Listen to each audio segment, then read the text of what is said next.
Mix बाई अमन recording studio Urra बाजार। लोग कहते हैं कि समझो तो खामोशियाँ भी बोलती है। मैं बरसों से खामोश हूँ और वो बरसों से बेखबर।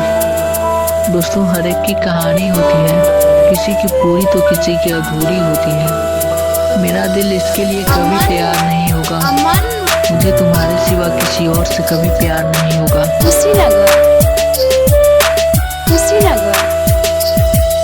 आइलु कबो बसतैलु कबो दूर गइलु कबो जानो याद कैलु कबो भूल गइलु कबो खूब रोइलु कबो जानो। जब दिले हमारा तोड़ी थी हालू तो सॉरी बोलला से का फायदा। जब ने हाथों सारा से जोड़ी ली हालू तो सॉरी बोलला से का फायदा।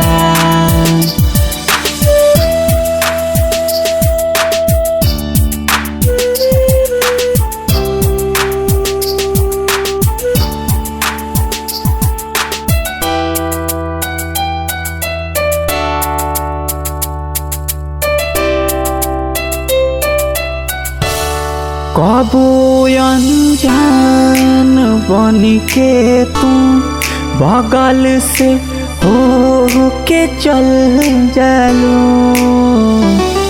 बेरी बेरी काके गलती तू पल भर में बदल जालू। तू हाथ हमारा छोड़ी के हालू तो सॉरी बोलला से का फायदा। जब दिल हमारा तोड़ी के हालू तो सॉरी बोलला से का फायदा। अमन कुशीनगर